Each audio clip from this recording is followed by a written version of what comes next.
feel like chicken tonight, like chicken tonight, chicken tonight. I feel like chicken tonight, like chicken tonight. More sauce, masses of taste. Chicken tonight. Christopher Schindler has a chance to write his name in Huddersfield Town legend. And he takes that chance!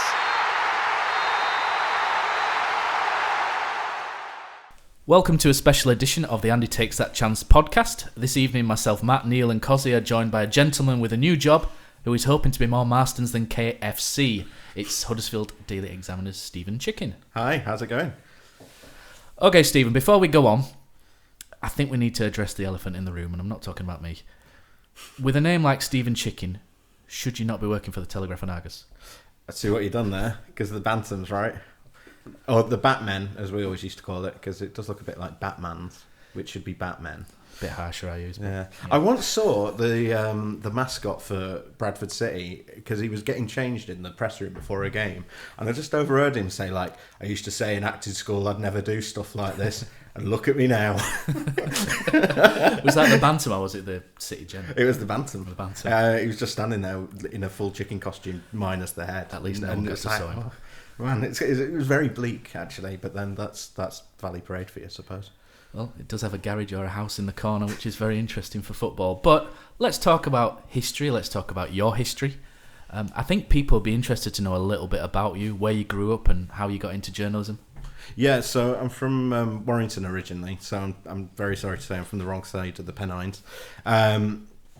And always grown up watching football. My parents are sports mad. I can say now that we've played them and are probably not going to play them again for another 18 months. I am a Liverpool fan. Growing up in Warrington, you're either support Liverpool or Man United, and I was unlucky enough to grow up in the 90s supporting Liverpool in a school where everyone supported Man U, and Man U were winning absolutely everything.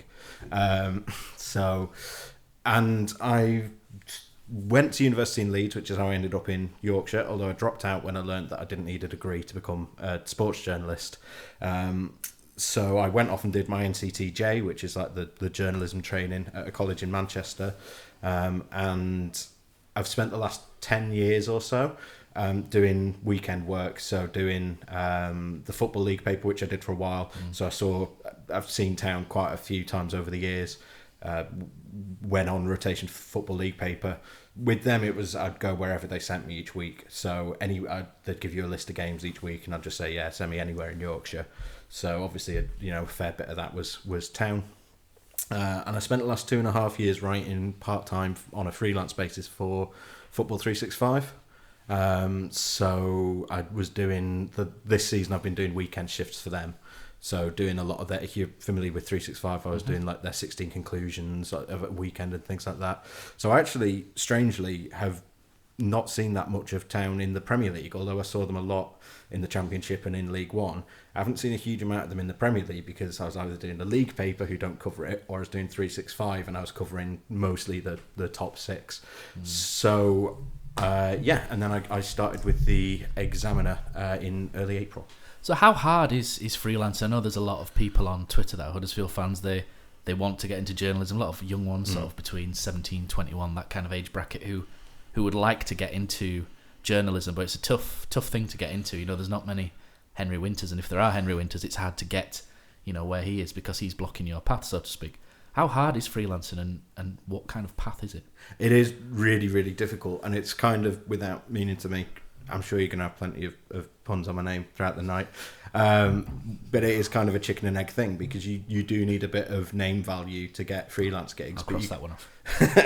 But you can't get freelance gigs without having the name value. So, as I say, I'm maybe not the best example of a clear career path. A lot of the people who work for Reach, or who used to be Trinity Mirror, that the Examiner is part of, we had a meet up, and a fair few of them are younger than me. They do employ people straight out of university. My career path is maybe not the best example to follow, but it's if it's something that you're really passionate about, you've got to keep plugging away at it, and hope that you get noticed eventually. I was very lucky that I used to write into Football 365 to their mailbox, and I used to sort of contribute things to Media Watch and things like that. And I met Sarah Sarah Winterburn, the editor, who's also a Town fan. I met her at a couple of games, so she sort of knew who I was. And then when they had a bit of freelance budget available, she actually contacted me out of the blue on Twitter and just said, would you be interested in coming and doing some bits for us? And that's how that started. So, I mean, luck is definitely a factor, but as I say, the other thing is just to keep plugging away and be ready to have something else to fall into if it doesn't work out. I would say I think that's quite important just for your own sanity as much as anything else. What would you say your best work is as a freelancer for anybody wanting to maybe have a look at what you've done before? What would you say your piece de resistance, if you like, is? A lot of the 16 conclusions stuff that I did for football. A special recipe there, couldn't I? Yeah, I know. I mean, I know it's a good it's sort of an appointment to view feature, but yeah, the 16 conclusions stuff, some of it for 365, I'm pretty proud of. I also did, when I first started there, it's maybe not the best example of my current style, but I did a series called The Last Defender, where I basically tried to defend a lot of the stuff in football that fans hate for no particular reason. Shall I give you one? Yeah. I hate it when football fans go mental when the ball is touching the quadrant. Yeah. And they go mental. I just think, you can touch the quadrant, it's fine. Yeah. And then they go mad again, it's not in the thing. Yeah. That's always one thing that... It makes me laugh more than mad, if you like. That's one. I've written a lot about the irrational anger of fans. The one that I always sort of crack myself up thinking about is, do you remember when Emmanuel Adebayor scored against Arsenal for City and ran the full length of the pitch? To me, that is just a ridiculous thing to do. Bottles, and it's just seats funny. flying everywhere. Yeah, I know. People were pouring down the stands, like, ostensibly to get to him, although what they would have done if they had got on the pitch to get to him, who knows? It's more for show. But, like, to me, the idea of Adebayor doing that, even if I was an Arsenal fan, would be hilarious. It's such pantomime. a ridiculous... Yeah, exactly. Yeah. It's such a ridiculous thing to do. But people go mad. It's strange that, yeah, when people enter a football stadium, they suddenly lose all faculty. I love the pantomime aspect of it. If you give someone a stick, you take it back. That's always been my thing, and I think you guys are probably the same, aren't you, on that one? We've dished out plenty of sticking last summer, let's be honest. Indeed. I've got no issue. If you're going to be on terraces, you're going to give a player absolute pelters. If they're going to score and they want to come and cup their ears bang in front of you, good for them.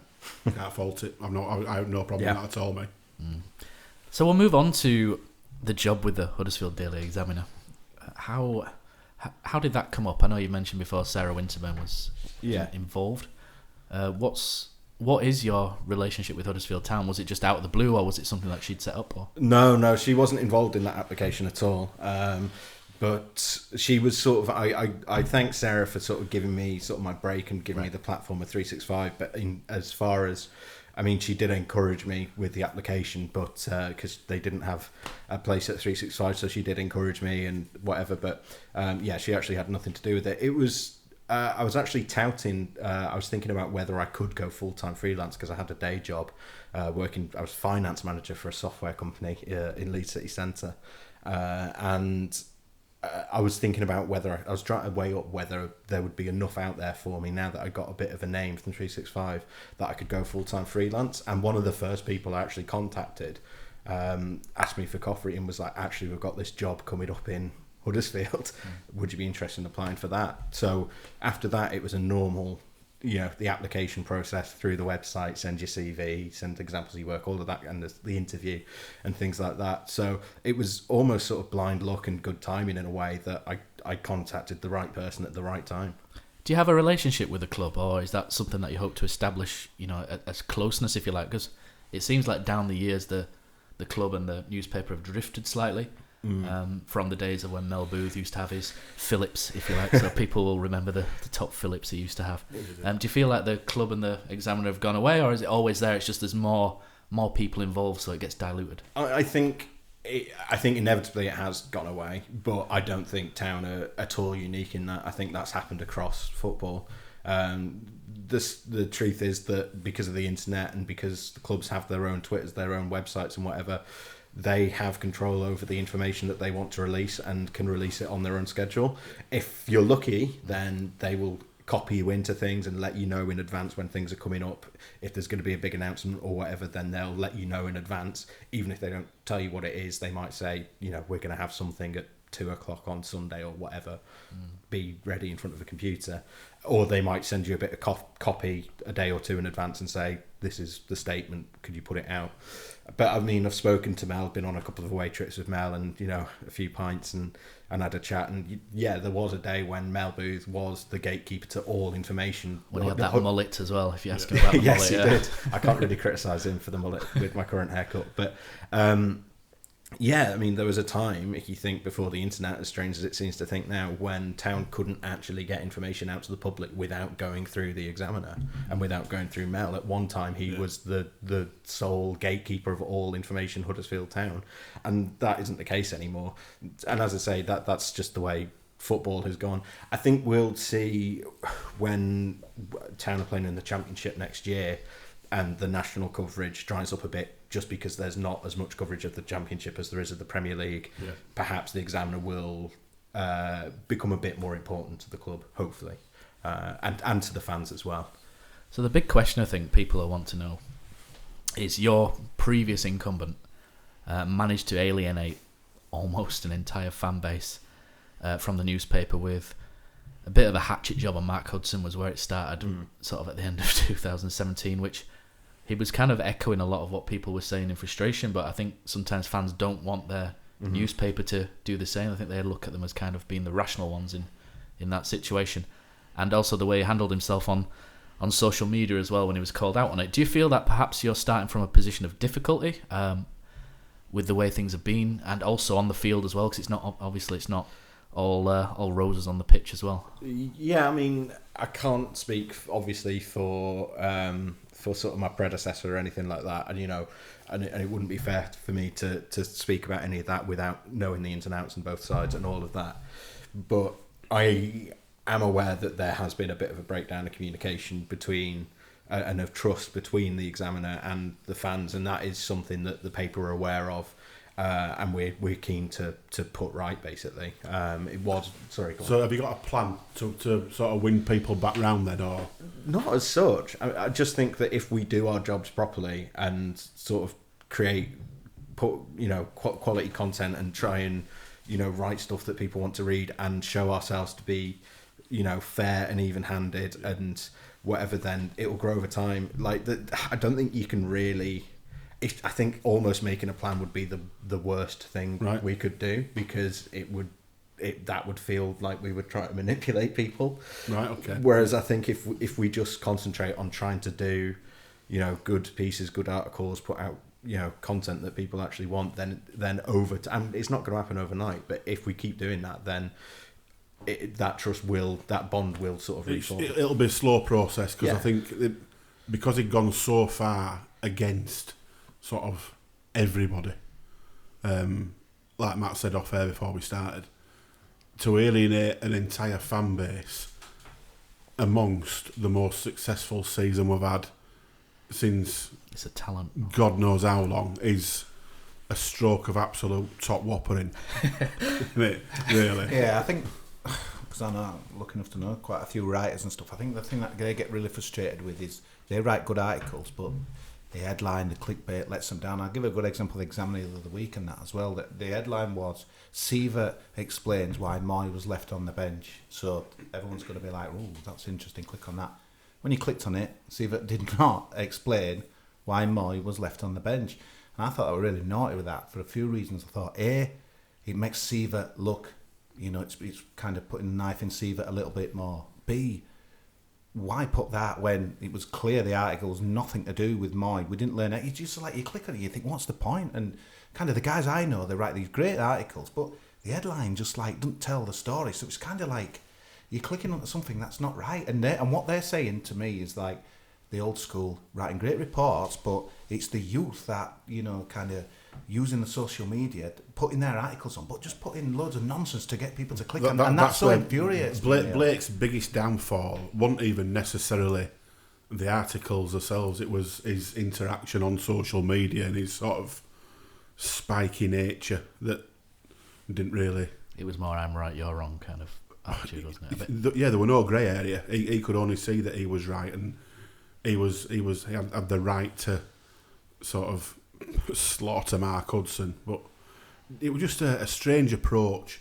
And when you've had an history with the local paper that Huddersfield Town have had, it's always been a very sort of close relationship in the past with Mel, Doug Thompson, sort of proper old school reporters, get on with everybody.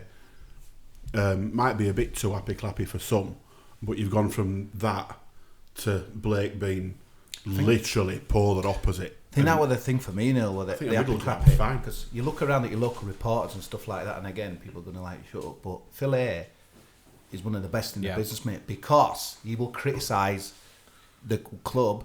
Maybe he's got that relationship. He will say it's worth reading his stuff if you're a Leeds fan, because he gives you something, an angle.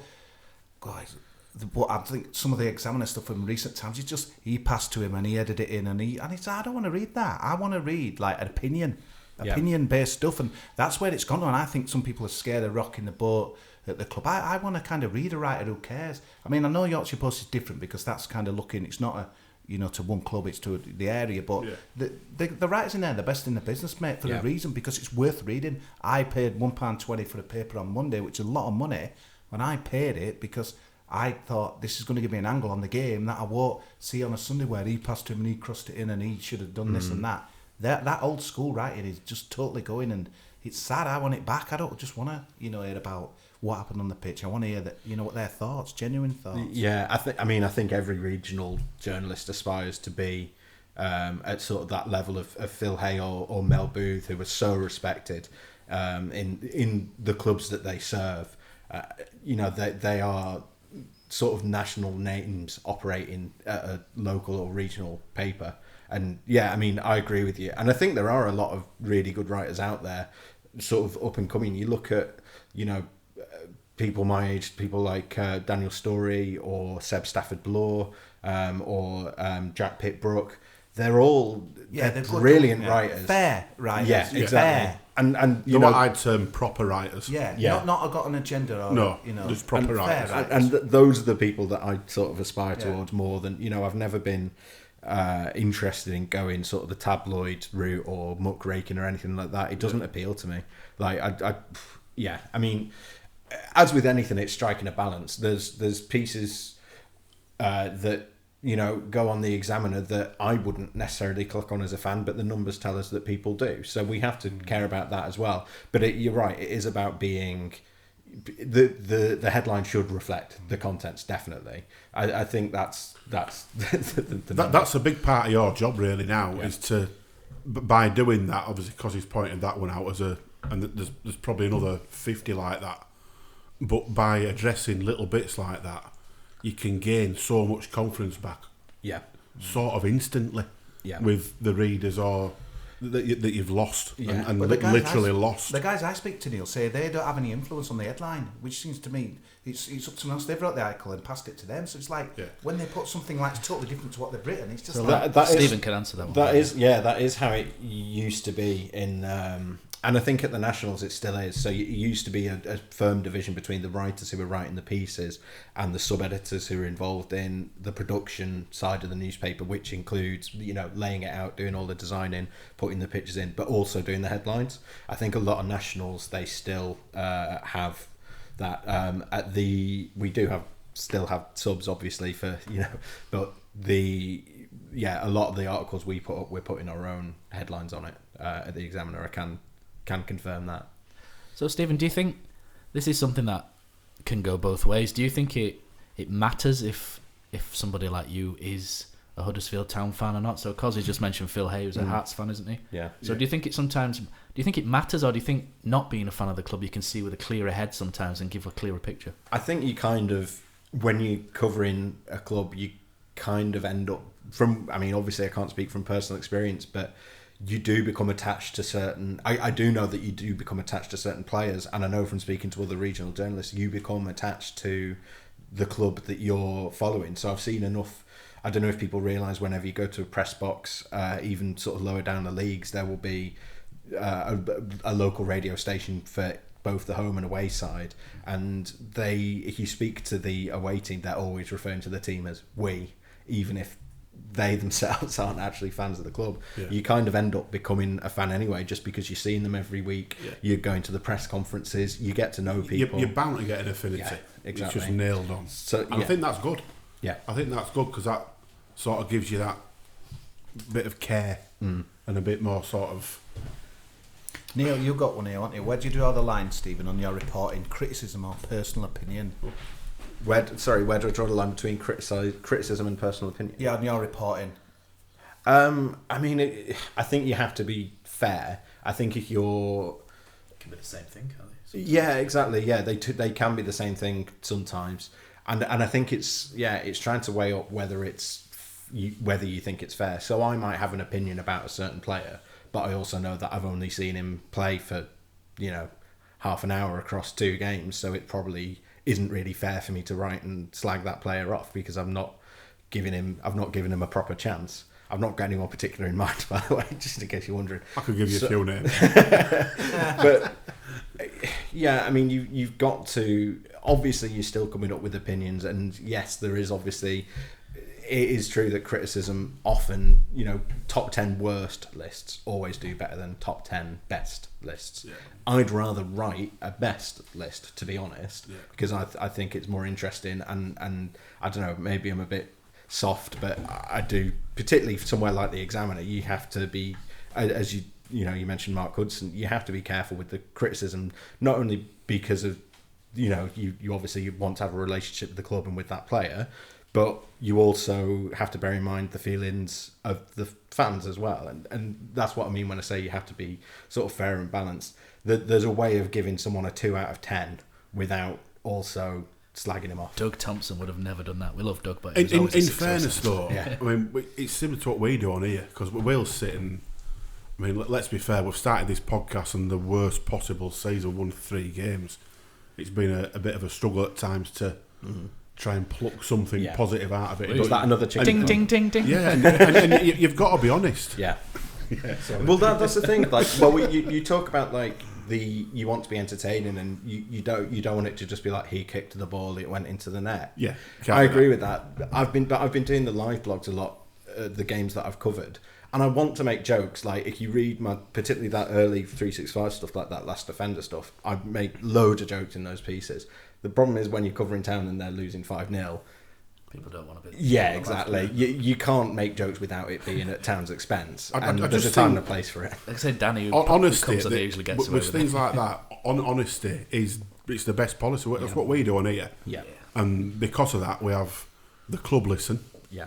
Which they'd be daft not to, because we're fans talking about their business in effect. But Dean Oil listens, Danny Oil listens. We've got Sean Jarvis is going to come on. Dave Threlfall Sykes is going to come on. If he replies, please reply. Yeah, but we have got the ear of the club, so we've got to be careful to an extent that we don't want to go diving in 2 feet and slate them. Yeah. But they also appreciate the fact that we've got to say it as we see it. Yeah, and when you've had a season like we've just we're sort of suffering at the moment, you've got to be honest. They're not daft. No. Like, as much as it's not good for them to have people slagging them off, they know that they've had a really bad season. Yeah. And you talk to any of the players around the club and talk to Siva or whoever, and they'll say exactly the same thing. They know it's been a bad... They're not stupid. No. They know it's been a bad season and that people are going to talk about it in those terms. I think it's just trying to build that relationship. I know James Shield really well, Sheffield United report and that as well, and he got a real good relationship with Chris Wilder. I remember him telling me last summer that, little tidbits like this that make, as a fan, he'd be wanting to hear, when he said they went on a pre-season and the lads turned up with all the kit, and he says, go back, get your jeans on, get your thing, and we're going to get smashed as a team, just to create that spirit. And look, obviously, what's happened, but a little tidbit like that, and he's kind of like, and that's, I saw him publish that story the other day and that as well. It's like, that is the kind of stuff as a fan you'd want to get that insight, and it must be hard for you, because I suppose Chris Wilder's a bad example really, because he's like an old school manager. Yeah, he's very old school. Yeah, and he's got he's got his contacts with others. Nigel Atkins, he'll give him stuff and that as well, and that'll come out. But it's like Jan Siva, and it's not. You never.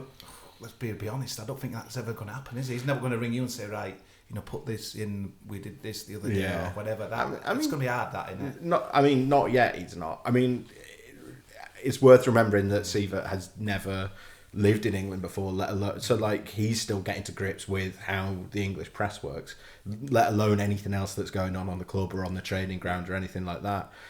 When he's facing the media, he's facing a different. I don't know how the media operates in Germany, but there's going to be cultural differences there.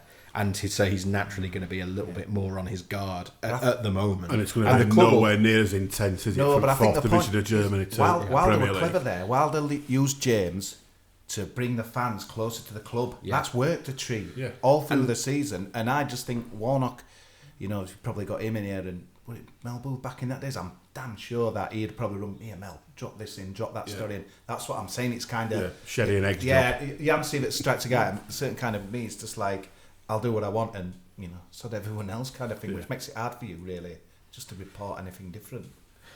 Yeah, I mean, as I say, I mean, it's still early days for Sievert, and again, the club, I have to say, we have good relationships with the press people at the club and things like that. We're very lucky. They are great, to be fair. Yeah, they are. Very good. You look at if you have a Google for clubs that have banned their local papers over nothing over the years, like Newcastle have done it several times to the Chronicle. There's a whole list of clubs that have banned. I remember Southampton banned photographers once. I think it was Southampton. So they had they got a cartoonist in to draw cartoons of the match action instead. That was brilliant. But there's loads of them like that where they've fallen out with the press for. I'm not an idiot. I know that the press can be a cesspit sometimes, but in these instances, it's just because I'll be honest. I think that came close with Blake. I think he'd gone so anti-town, so anti the fan base. At the end of the day, your job, you're relying on the fan base. You need the fan base to press a button to buy a paper, to do whatever you need. We're a local paper and we're not covering Liverpool. No. If we're covering Liverpool, then almost you can do without the clicks from Merseyside. Yeah, absolutely. Not that you ever would, but do you know what I mean? No, you're right, yeah. Whereas, Huddersfield... It's a local town team. Yeah. And we know, we know that we're a local paper and our priority is towards those fans. Yeah, first and foremost. I think the thing is that you've got to try and find a reason for us wanting to click on your thing. That's your job to come up with something. Why must I click? I'll tell you one thing I did like, but it kind of died a death. You probably won't remember it, but they were like kind of a Monday forum 1 and 2. I think it was like Mel Booth used to be on it and that as well. A bit of a Q&A, a web or whatever. That was something different. We are bringing back the Q&As. Yeah, that was something different. I think we've had a couple of sort of calendar conflicts with the Q&As, but we are really keen to. We did one, and we're keen to get those up and running. In fact, by the time this goes out, there probably will have been a couple more. Ooh, so it's spicy now.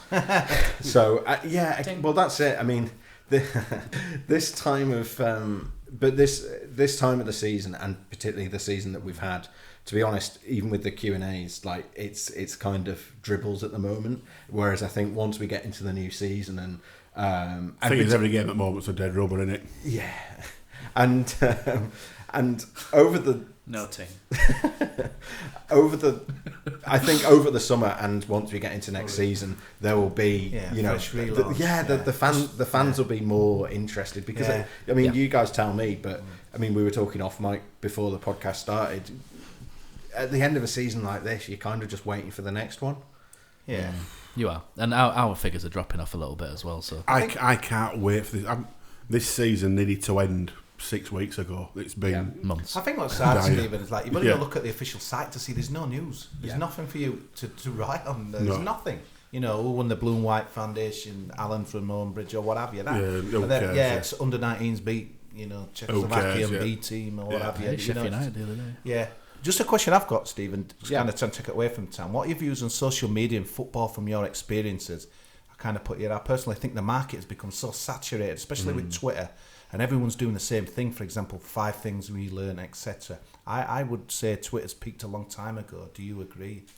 I'm not sure about that. I think you have to follow the right people. You maybe need to have a little prune on your the list that you're following. Yeah, I mean, I think with anything in journalism, it's about looking in the right places. I do know what you mean, though. It's a super competitive industry. Every club, I'm sure there's 5 different Aldershot town blogs out there, let alone a Premier League club. So I do know what you mean, and I think again that makes it even more important to keep doing sort of the quality stuff. We do. I won't lie. We do 5 conclusions and things like that after games. They all do it. All your same people, though. I'm looking at Newcastle. 5 things we learned about this. I don't know if it's just that they have to do it. Everyone. No, it's a format that works. People read it, and if people. The thing is, you could write the same opinion piece as continuous prose. I like them, to be fair. And people won't click on it. But if you just number the list, for some reason, people go mad for it. I don't know why.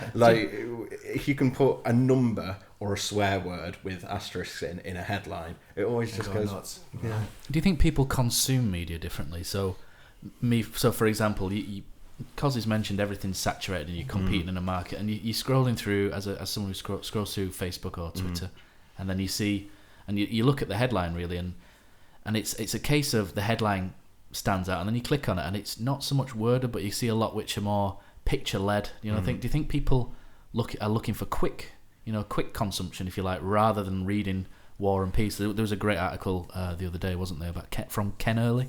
Yes, I read that after the Liverpool Huddersfield game, which was really, really good. But not everyone's going to read that.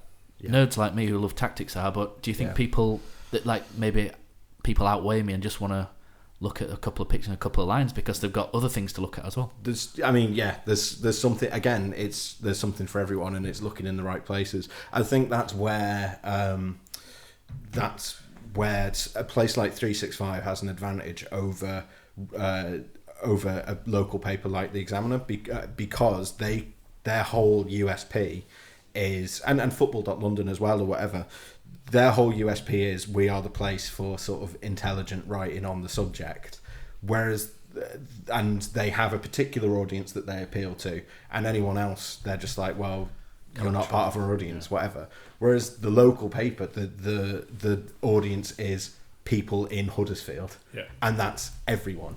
That covers all different people. That's that is part of the thing with Twitter, is even if you look at brilliant writers like some of the guys I mentioned earlier, and you look at their replies, it's just a load of abuse. It's shocking though, isn't it? It's just an opinion. Everyone's got an opinion. I just think it's terrible. That's what I mean. It's lost its way. And that's it's a place for abuse now, and I hate it. Yeah, and that's the thing. It's like, well, if you didn't like, this is really well written. If you didn't like it, it's not for you. I don't get it. And there will be things on our site. As I say, there's things on our site where it's like, well, if you didn't like this, wasn't written for you. There's something over here that you will like. Do you become immune to that? Because I think being in the Premier League, I think before we got promoted, I think if I saw any stinging criticism on Huddersfield, I used to get quite prickly. But now we've been in the Premier League, get it from every country. You click on the official one, and there's about 50 blokes in Kenya, Ghana, Nigeria telling you that you're a load of rubbish, and you're just like, what's going on here? Yeah, and then another one saying, "I want to come and play for you."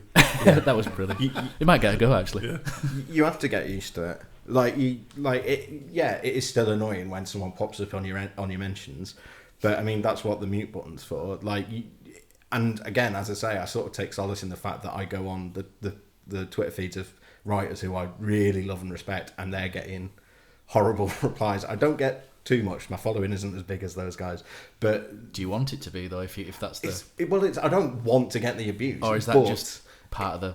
It's part that it shows that it's a flip side, a downside of being successful and being. I quite like Jonathan Liu, and some of the stuff he's a little bit on the edge sometimes. I think he wrote something about Henry Blofeld, which is a little, but he gets quite a lot of abuse in his thing because he's quite edgy as well. He's very good. He writes brilliantly. Jonathan Liu. I once had a writing done with him, but it was debate, and I loved it. Yeah. He was clever, taking, he's a clever because guy. he criticised my mate or coach Yorkshire, and I was like, earn it back. But he went on and on, and I thought, totally respect this guy, because who am I? It's like nobody. And that's what, to me, it should be all about, but there's people weighing in. I think that's where, I'm going to throw his name in again, I apologise, but I think that's where Blake... Wops McGee. Yeah, maybe tried to do a bit of that.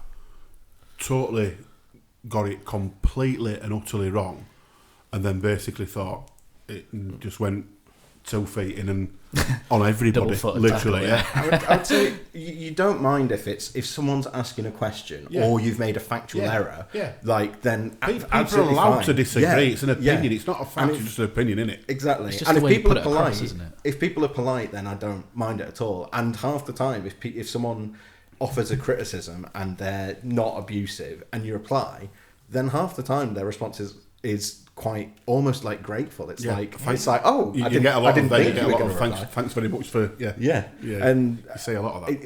And I would say in my experience, it more often goes. If someone started out nice enough, it more often goes that way than descending into abuse. And yeah, as I say, if there's a factual error, then message me, because I'd rather get it changed straight away than have another several thousand people see it and but if it's just like, well, I didn't like this, it's like, well, there's probably something else on the site that you would enjoy.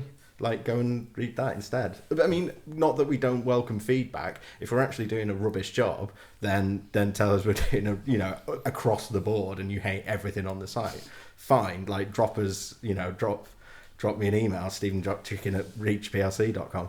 But if it's just like, I didn't like this one article, then I think it's fine if someone says, I didn't like this because. Yes. Whereas exactly. it's just like, this is rubbish. and it's just It like, used to well, be it doesn't fun, really you It's know, like, okay, you could have thanks, the mate. banter and the crack. It used to be have the banter and the crack, but it's just a place of hate and that as well. Yeah. It's like, Facebook got like that a few years ago. yeah, it's bad the other day, but like I'm thinking twice about posting a positive thing about Marcelo Bielsa just because the morons are going to where you live. It's a natural side effect of being it's a natural side effect, I think, of being a forum where everyone is on it.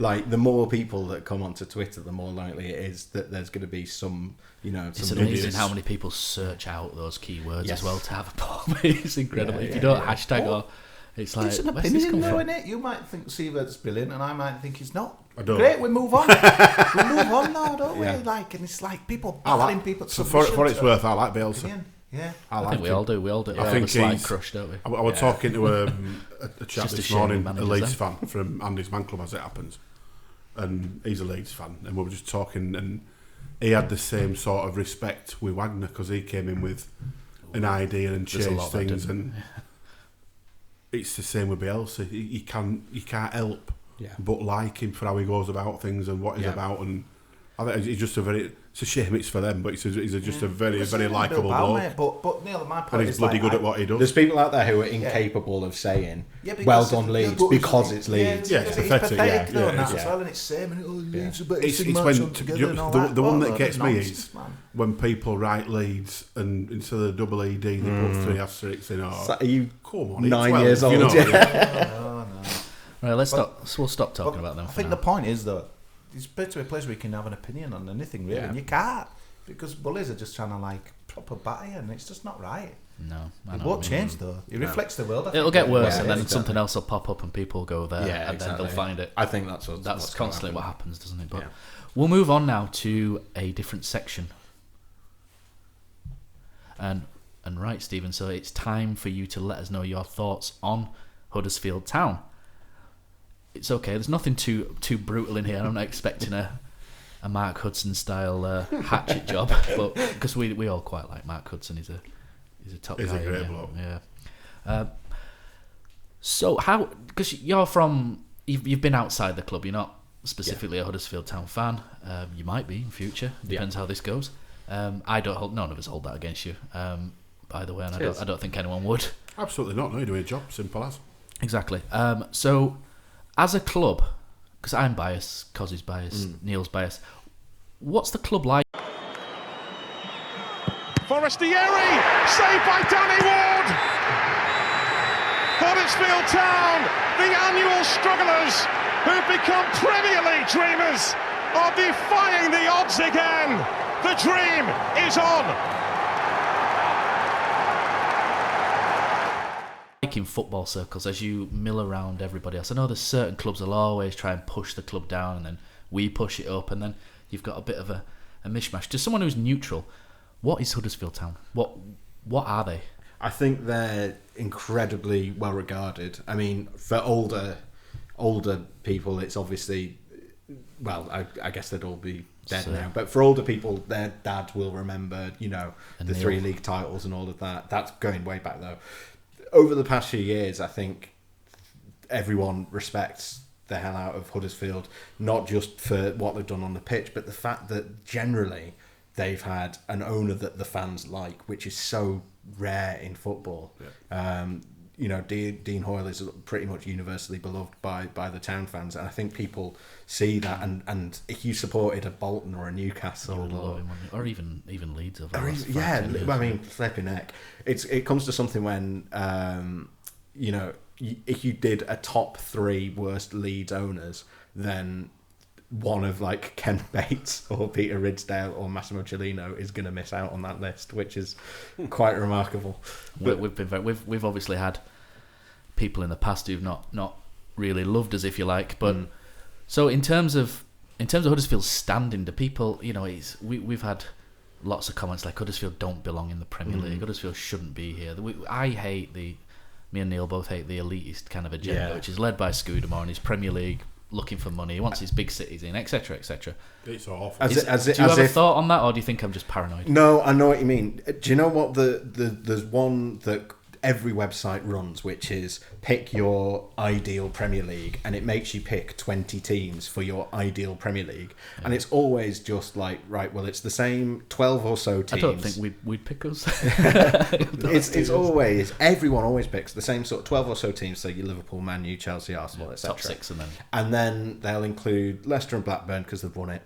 And then it will just be 4 or 5 teams that were in the Premier League when you were kids and you were collecting stickers. That's what I say. Yeah. That, and that, I think that's what people mean when they say, you know, Town don't belong in the Premier League, is, oh, well, they don't have a big old stadium like Elland Road or, you know, the City Ground or whatever. Thank God. Yeah. And, you know, oh, they're not, you know, because they were in League One not so long ago. But so were Leicester City. And no one says, well, Leicester City don't belong in the Premier League. Sheffield Wednesday and Nottingham Forest, they always appear on those lists. Yeah, as well, exactly. Don't they? Because they're clubs in... Both haven't been in the Premier League since the 90s as well. Yeah, they're clubs with big potential followings as well, in obviously, big cities with grounds that were used at Euro 96. Yeah. Like, and I think that's as much to do with it as anything else. Like, it's that's golden all, era. Yeah, and that's all. I mean, people said it about Wigan for years that they didn't belong in the Premier League. It's like, well, how long were they in there? Like 6, 7, 8 years? I think I said it as well, but I was Yeah. blatantly jealous. Blatantly jealous. It ultimately, people can say it all they want, but it doesn't mean anything. Like, you've been promoted there on merit. Stayed See, the up thing there for on me seasonal is merit. the likes of, when you see Wigan in there, Bournemouth in there, Town get in there, to me, that's what football's about. I want Preston to get that gives all these other clubs, like your Prestons and what have you, They're probably that something to hope aspire that to. it can happen to them. You know, Yeah, it's- Bradford City and Barnsley. No, not Bradford. Yeah. 90s. Too Well, far. no, Too not far. Bradford. Sorry. I'm very sorry, Town chicken fans. bias coming in again. I'm very sorry, Town fans. I didn't mean to say Bradford. I think what it is for me, and I think people are just totally missing the point, I think it's a style of football. I think people were bored of kind of Huddersfield's backs to the wall stuff and that as well. Bournemouth don't get half the stick that we do. I think it's everyone to a plays that to an extent. But let me just finish. Sorry, go on. For me, the thing about it is the elite is the way the money and everything's gone. That's the only way to survive. Because like Burnley and Man City the other day, I watched it. Burnley just defended, and Sean Dyche at the end was saying that's the only way we could do it, because we went toe to toe with them. We'd lose about 8 or 9-0. So it's like, I just think it's the snobbish kind of, just like, you don't play the football. Yeah. Eddie Howe, I like theirs is different, good to watch, but I just think Watford, that theirs is nice on the eye. I just think some of the others, Sheffield United will get it next year with Wilder, because they're just going to do the same. Will they get as much though, because it's a big city club, isn't it? I think Who were in the Premier League in the you get 90s. one season's grace for that kind of thing, and then after that, people. So like Cardiff this season have They kind didn't of get the grace, did they? well, but they've kind of emerged in the national press as like the underdog, and I think people That was our role last year. and that was Town last year, and I think you get that for 1 year, and then after that, it's like, okay, we'll do something. If to you don't impress me establish now. yourself off, We got dogs abuse after that Chelsea game by loads of people. the Last weird- season when we stopped up, I couldn't believe the stick we got for that, and I was thinking, this is an amazing moment. As a Town fan, proud, and people were just saying that's rubbish. We don't want to see that anti-football, and I think that just has stayed with us this season. A lot of people have to see us out. Well, let's be honest. We don't want to see it. But if Man City have got £1 billion to spend and we've got 20 million, what can we do? That's actually sort of Wagner's big triumph, I think, was like getting them up was like incredible. And I actually paid to see as a punter. I took my wife to see when Town beat Brighton in the promotion season in the second half, the 3-1, where Brighton had one shot and that was off a dodgy Town back pass. And that's the most dominant I think I've ever seen a team play in the flesh, where it was when it's two teams that were meant to be evenly matched. That's the most I've seen one team dominate. What was fantastic about that as well is we could have pretty much the second half off to keep fresh for Sunday, and that's when we went and beat Leeds 2-1 on Sunday, last minute. Went to that game as well. Yeah. Heffler header, was it? Sliding, last minute job. I don't think people expect everyone to be like Guardiola's teams and that as well. And this is how the Gary Nevilles and what have you, they're just kind of brainwash people. This is what I was going to say, is that Wagner actually did play that sort of pressing Klopp style football at first, in the Championship, but he was smart enough to realise, well, this isn't going to work. It was the Spurs game, wasn't it, where we were 3-0 down after 23 minutes, and we just got ruined. And he adapted, and that was a triumph. And I think that's as impressive to me, the fact that you got that team that played that style to adapt to that last season. It were two miracles on trot, basically. Yeah, it was two football miracles. For me, the promotion, we're on a par with Leicester winning league. Yeah. Stephen, one of my questions is Huddersfield Town 2018-2019, you've only got a few minutes to answer this. Where did it all go wrong in your eyes? Difficult question. I mean, difficult for me to say as well without having watched the whole season. I think it's clear that the players by and large have underperformed, though. I don't know the reason for that. We were good enough though? What we bought, were you thinking that was more than enough then from the start? From what I've seen, I've just got the impression, well, they're just not good enough for this division, and there's no shame in that. But then I was looking at the team that played against Manchester United last season, and it's a lot of those. I think 9 of those 11 players are still at the club. And then David Wagner, when he left, said, I'm switching between Wagner and Wagner because I'm never quite sure which is right. Depends which country you're in, doesn't it? Yeah. Wagner said that the signings weren't right, but then some of the signings that were made last summer have actually done all right. Like Bakuna has actually been one of Town's best, or has been by head and shoulders Town's best player from the games that I've seen. So I think it's a combination of things, and it could just be burnout after a ridiculous overachievement. I mean, we said as well, didn't we, that like you mentioned Bakuna there. Yeah, it's been said a few times in here that we've probably signed too many project players. Yeah, I think that's looking right. Bakuna, Diakabi, and Benza. Yeah, probably all got great potential, but all young, and to throw into an unknown league was sort of suicide. From outside, it looks a little bit like you're missing a big character like a Heffler or someone like that. I agree with that. To rally the troop, because or a Wagner.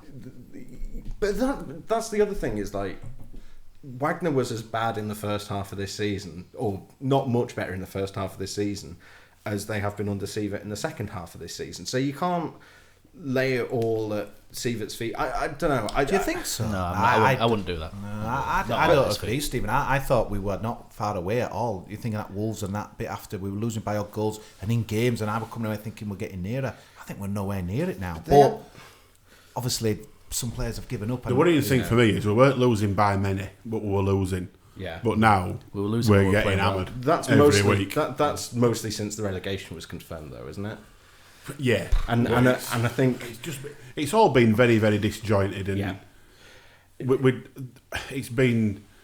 it's widely sort of accepted that last summer was a shambles. Yeah. It was just basically the club got it wrong. They haven't. Yeah, I mean, you're right. They probably needed a bit more experience, a bit more, a bit more savvy. More money, Stephen, or would you have gone like 2 or 3 20 millions, or rather than 7 million? That's what Bob the thing is, you have to spend it in the right places. Right. Like you look at Brighton or Fulham. They've spent loads of money over the last couple of years. Fulham's scattergun, isn't it? Yeah, and Brighton have bought a load of players that they aren't playing.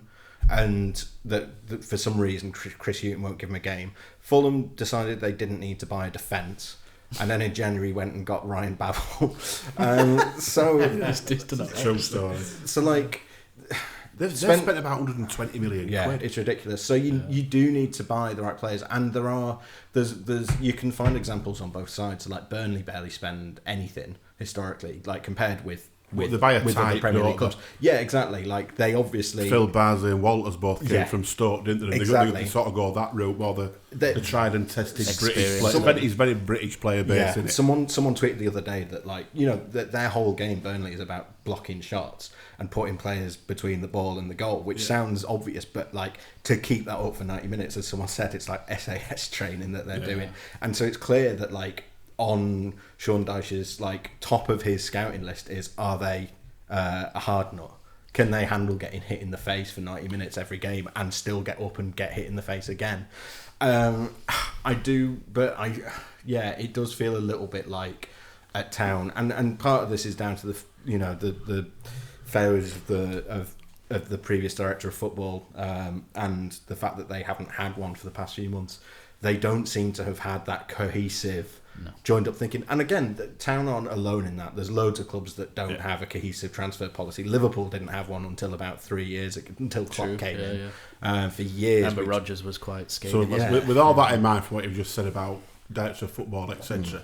Obviously, we're only in April now. This will probably go out at some point in middle to late May. late But the May, last day of April, aren't we, sir? Yeah. So obviously, things might have happened between us recording this now and when it goes out.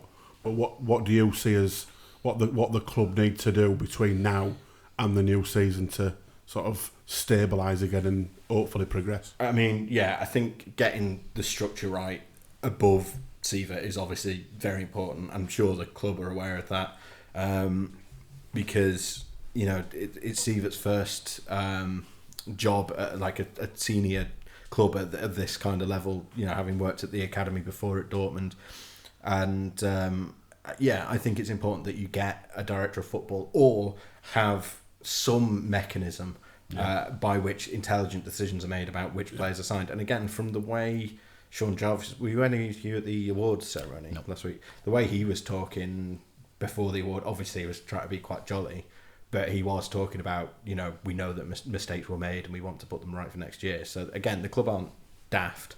And I'm sure that if Wagner's saying in the press the players that we signed weren't the right players, then he'll have told the club that as well. I think the club know that this season's been one massive missed opportunity. Yeah, I think so.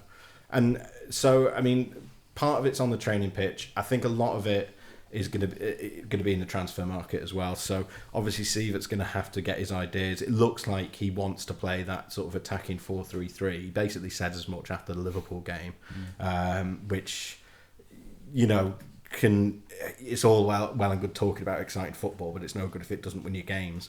But I think they need to work on that. I think Karlan Grant looks phenomenal. For the Championship, he should score 20 plus. So realistically, next season. Bear in mind we're getting relegated. Yeah, we're down, we're gone. Karlan Grant's come in. Yeah, and scored 4 in 11, which for a team that don't score goals is a phenomenal strike rate. Has he played a full 90 minutes yet? Yeah. Has it? But he's actually the most used striker out of all Jan Sievers. But for those appearances, to get that amount of goals, do you think it's a possibility that he might go in summer? I doubt it. I don't think they'd let him go unless someone came and offered like 40 million for him. I don't think they'd let him go, to be honest. And he seems. I mean, I've only met him very briefly once for a post-match interview, so you can't really tell anything about that. But he seems like a very quiet and considered, and he's got the right head on his shoulders kind of thing. He knew he had to know what we're coming to when he signed. We were going down, weren't we? So he knew that when he came. Exactly. He's just got in. But his stock has risen massively. I think. I see what you've done there. It's just gutting though, Stephen, for me. It's like we're starting from scratch. It's like we've just been promoted from League One next season. You can't go down losing 30 games or 32 by the time this goes out. That, and then it's like it's a missed opportunity. That we should have like some 5 or 6 players or whatever to build around. It seems to me we're starting from absolute scratch when we've wasted what we had. I think they've got the core. I mean, I think they've got the core of a decent team there. If the right players stay, exactly. They want to stay. There's no evidence. There's been little evidence of any improvement, and I'm not talking about results, but I could write down on the pad a couple of things that has improved, nothing else, and I just don't see. But if you think in the Championship, Tommy Smith was in Team of the Season the year Town went up. Yeah, so I know that he's had a lot of criticism this year. But if the Championship is his level and he can reach sort of the standard that he was at when he was, when Town in the promotion season, then there's your right back sorted. If Schindler stays, you've got a really solid Championship centre back. You've got, if Bakuna stays, you've got, he's going to tear that division to shreds. If they're up for it, that is a huge question mark, because these guys were playing an high tempo, heavy metal football, as Wagner called it. Can Steve get that happening again? I just don't know, Yeah, that is kind of the answer. I think the only fair answer you can give on the evidence of sort of Sievert's half a season is, well, I don't know, and I don't think any of us will know until at least a few games into the Championship. Where things are and whether things are that bad. I mean, I was speaking to someone who I think he writes for ESPN at Liverpool, and he was saying it's an unusual situation, if not unprecedented, to have a manager coming in halfway through the season knowing that they're pretty much already relegated and that they're preparing a side for the Championship. I can't think of another, like, maybe Derby County. Jewel came in a bit early, like November. Yeah, and Jewel came in like October, November, I think. It's a very unusual situation, and I think that's part of the discomfort, because it's not like Town can look at examples from history and say, well, don't worry, this lot were struggled as well, but then the next season they were flying and they got promoted with 100 points and all of that. There's been a few Sunderlands and Derbys, Sunderland and Villa as well, but Villa got bought out, didn't they? Yeah, exactly. But I mean, Norwich were not super impressive last season. 14th, I think they finished. Yeah, I saw Norwich a few times and they weren't impressive at all. I suppose the argument for my counter is that Stoke, went down with, I thought, were a Premier League team ready to come back. The names on the back of the shirts were impressive, and they've absolutely bombed. So maybe having a total start from scratch is not a bad thing. Yeah, that's it. It's getting rid of I think part of Stoke's problem is they didn't get rid of the right players, because, as you say, if you look... They got rid of one. Unfortunately, landed at our doorstep. It's gone to Egypt. If you look... We gave him one back, though, didn't we, Tom Ince? I'll tell you what, I'd rather have Tom Ince than old Ramadan. If you look through the squad list of like Stoke on paper, then you're like, oh yeah, they should be going up. But then you think about, well, hang on, what kind of personality is this player? Let's think about the players' personalities, and like a third of the squad that went down and that they kept for the Championship, it's like, oh yeah, they've all had their moments. I'm not sure. So again, I think that's sort of we've already touched on it. I think that's one of the big mistakes Town need to correct, is trying to find consistency as well. Yeah, just get some characters in who will motivate I mean, Schindler is there, and Hoggy's obviously been with the club for ages, and speaks very well and all of that. But you need more of them, and probably a bit more experience, a bit more grit. But as I say, they've got players that have proven they can do it in the Championship. Alex Pritchard is another one. I saw him play a few times for Brentford. He was brilliant, and I believe at Norwich he was excellent as well. I think, and this is what I mean when I say my first impression was, well, this is a Championship team playing in the Premier League, because there's a lot of players in that squad who were excellent in the Championship, but you think, but I'm not sure about. Like purgatory players out there, the ones that can't just make your Sylvana Vank Blakes of this world. Yes, Sylvana Vank Blake. Adi Akinbaye, that's Dwight Gale. Yeah. I mean, and again, there's no shame in that. You'd rather have that as fans than just, they haven't tried all season. Yeah. Can't cope with this again, could you? No. Okay, so we'll move on to our last section. Right, okay, Stephen, so you've got to thank our mutual friend Ollie Fisher for the title of this. It's a quick fire round called Roast Chicken. Cheers, Ollie. So, 11 questions. Try and answer these as quickly as possible. What team did you support growing up? Liverpool. Your all-time favourite football moment? Liverpool winning Champions League 2005. Your all-time favourite footballer? Sammy Hoopier. Favourite sport that isn't football? Rugby league. Good man. Huddersfield Town 1920. Promotion, relegation, mid-table obscurity? What? Do you mean 2020? Yeah, 19/20. Right. Oh, God. 2019, Are you asking me a question about I think the you're buying Huddersfield time Town? We're champions in 1920. Malone squares it, Town of 30 yards out. Van der Parra shot! What a goal! What a goal by Ranji Van der Parra! A right-footed curler into the top corner. The Town fans couldn't believe their eyes at first, but it's an absolute screamer from the Dutchman. Huddersfield Town 1, West Bromwich Albion 0. I think promoted. Pushing for playoffs. Pushing for players. Is Jan the man? Don't know yet. Best insult, whopper or weapon? Whopper. Favourite band or song? Oh, Father John Misty. Game of Thrones, yay or nay? Nay, never watched it. What the hell? Favourite chicken-related takeaway? Oh, KFC. And that's it. Thank you very much, Okay, Stephen, no for problem. coming in. I'm sure everybody wishes you the best of luck for the new role going forward, and it's important that people let you start with a clean slate and move on. So what's your credentials online so people can follow you and get hooked in? Yeah, so I'm at Stephen Chicken on Twitter, and that's Stephen with a V, and chicken as it sounds. Excellent. Thank you very much. Spot on. Well Cheers, done, guys. thank Thanks you. for having me. Is this the moment for Lee Fowler? It is. Take your place in Division 2, Huddersfield Town. He's missed. Steve Simonson clears the frame of the goal and collapses in a heap of tears. Pate's got a chance. Pate scores. Jack Pate scores. Heffer's in there. Smith scores for Huddersfield Town. 3-2 Town. Boris Jerry. Danny Ward saves. Danny Ward saves. De Quattro's in. Round De Gea. 2-0 Huddersfield Town.